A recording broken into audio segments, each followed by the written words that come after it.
नमस्कार, मेरा नाम मयंक चतुर्वेदी। मैं माँ कल्याणी का public school Pendra road Chhattisgarh से। आज मैं कक्षा 9वीं एवं 10वीं के छात्रों के लिए जो अत्यंत महत्वपूर्ण 5 नंबर का परीक्षा में पूछा जाता है वह है अनुवाद, ट्रांसलेशन इनटू संस्कृत। हिंदी में वो सेंटेंस लिखे होते हैं, उसको हमें संस्कृत में ट्रांसलेट करना है, अनुवाद करना है। 5 नंबर का आता है। उस अनुवाद को पढ़ने के लिए, उस अनुवाद को करने के लिए हमें किन किन चीज़ों की आवश्यकता पड़ती है, उससे पहले हमें क्या क्या जानना होता है, वो उस पर हम चर्चा करेंगे।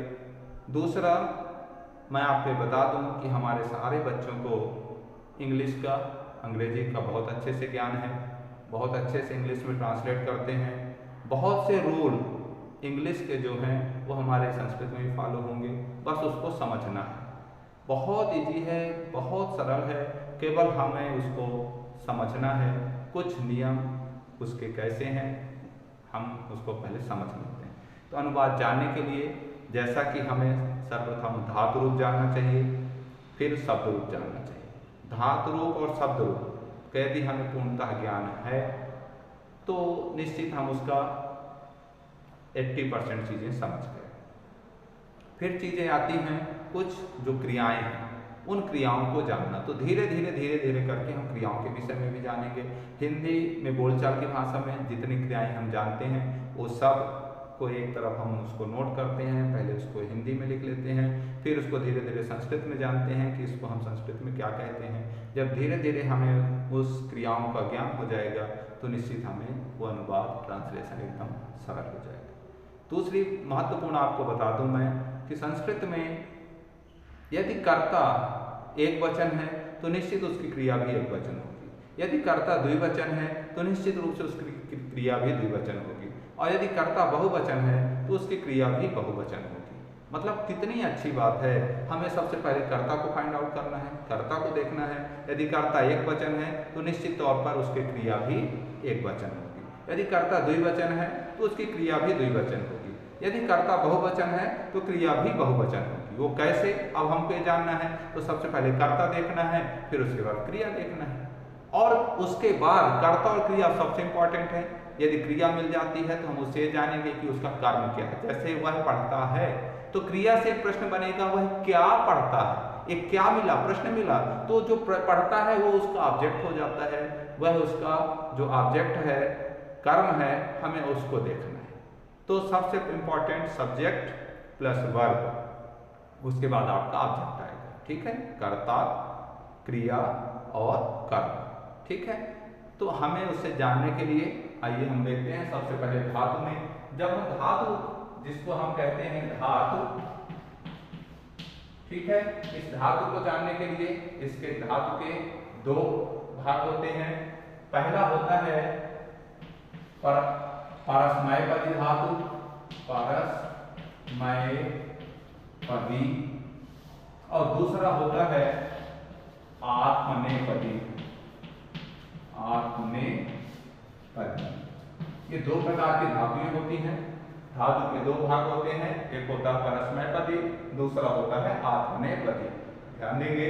अब जो परस्मैपदी धातु है इसके भी 5 प्रकार होते हैं, और जो आत्मनेपदी है इसके भी 5 प्रकार होते हैं। वो कौन कौन से प्रकार आप बहुत अच्छे से जानते हैं। आप इंग्लिश में पढ़ते हैं, आप हिंदी में पढ़ते हैं।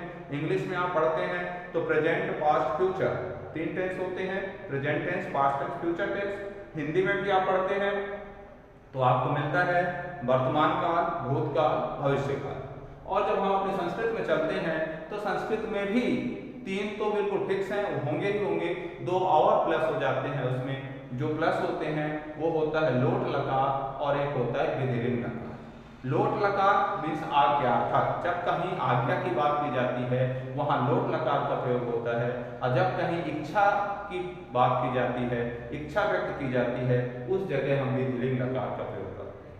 तो जो 5 लकार हैं हम सबसे पहले उन्हें जानेंगे। तो जो हमारा पहला लकार है उस पहले लकार को हम बोलते हैं लट लकार, जो दूसरा है उसको बोलते हैं लन लकार, जो तीसरा है उसको हम बोलते हैं लिट लकार, जो चौथा है उसको हम बोलते हैं लोट लकार, और जो पांचवा है उसको हम बोलते हैं विधिलिंग लकार। गौर से ध्यान देंगे, विधिलिंग लकार। ठीक है, तो 5 लकार हो गए। इन 5 लकारों में हमें देखना है कि जो पहला लट लकार है इसको हम बोलते हैं वर्तमान काल। क्या बोलते हैं? वर्तमान काल। जो लंग लकार है इसको हम बोलते हैं भूतकाल, और जो तीसरा लिट लकार है इसको हम बोलते हैं भविष्य काल, और जो लोट लकार है इसको मैंने आपको बताया था आज्ञातक, और जो पांचवा है उसको हम बोलते हैं इच्छार्थक। ये 5 लकार हो गए। ये पांचों लकार हमें इस बात की प्रेरणा देते हैं, इस बात की शिक्षा देते हैं कि यदि लट लकार है, वर्तमान काल है, तो वर्तमान काल में हमने जो आपको फार्मूला बताया है या बताएंगे उसमें सभी में पहचान जो होती है उसकी ता ते ती, ध्यान रखेंगे, ता ते ती। जो भूतकाल है उसकी जो पहचान होती है था, थे और ती। इसी के साथ में हम बोल देते हैं या, ये, यी। ठीक है, और तीसरा जो भविष्य काल है इसकी पहचान होती है गा, गे और गी। और जो आज्ञार्थक है, इच्छार्थक है, आज्ञार्थक में कहीं भी आज्ञा की बात यदि कही जाती है, आज्ञा दी जाती है, जैसे बोला जाता है आप जाइए चाक ले आइए, आप जाइए एक गिलास पानी ले आइए, आप पढ़िए, आप यहाँ से बाहर जाइए, ये सब आज्ञा के लिए हो गया। और जहाँ इच्छार्थक है, जहाँ अपनी इच्छा व्यक्त होती है, वहां विधिलिंग लकार का प्रयोग। तो हमने जो ये 3 पढ़ा, ये 3 हमारे लट लकार, लंग लकार, लेट लकार, ये 3 हैं जो हम इंग्लिश में पढ़ते हैं, present tense, past tense, future tense. Hindi में पढ़ते हैं वर्तमान काल, भूतकाल, भविष्य काल। ये तीनों हमें काल का ज्ञान कराते हैं।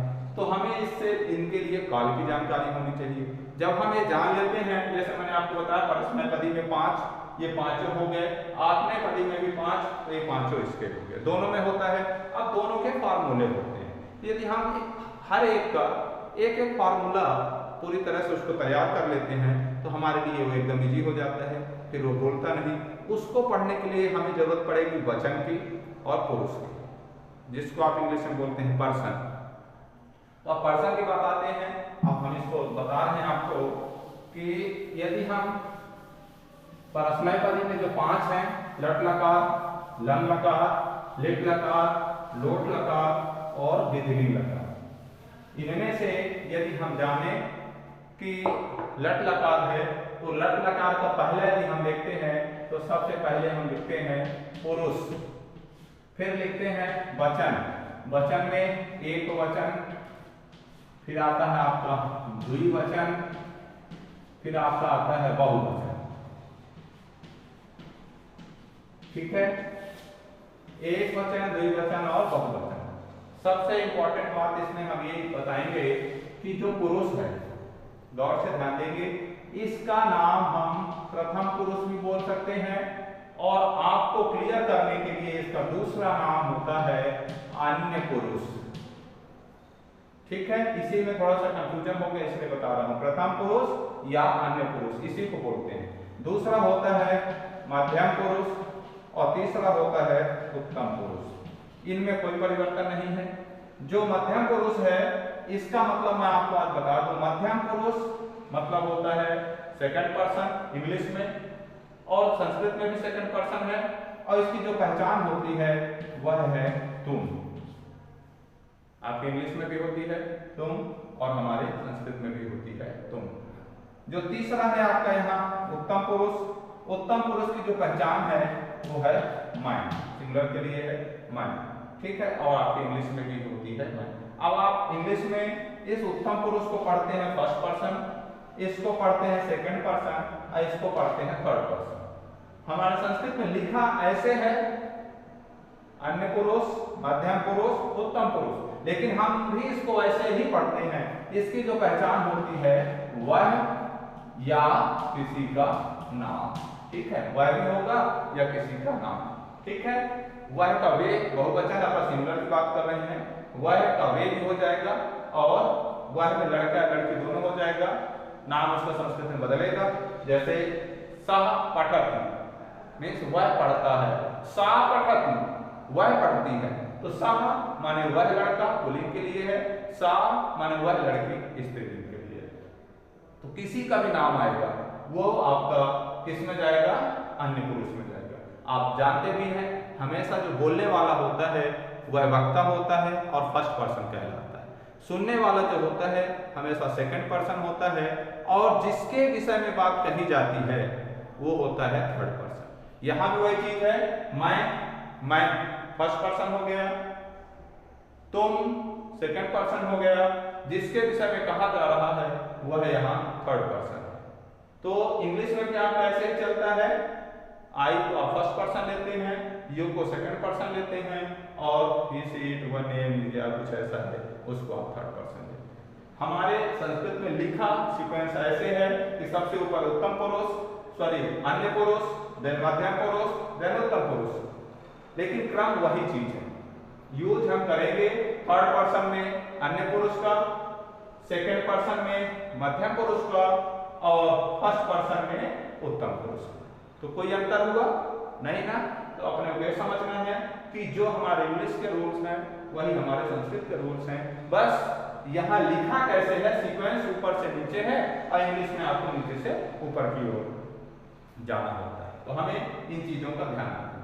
तो सर्वप्रथम हमें जानना है कि यदि हम इतना जान गए कि बोलने वाला फर्स्ट पर्सन, सुनने वाला सेकंड पर्सन, और जिसके विषय में कहा जाए वो थर्ड पर्सन, तो हमें अनुवाद जानने के लिए किसका, धातु का और शब्द रूप का पूर्णतः ज्ञान होना चाहिए। तो आज के लिए इतना।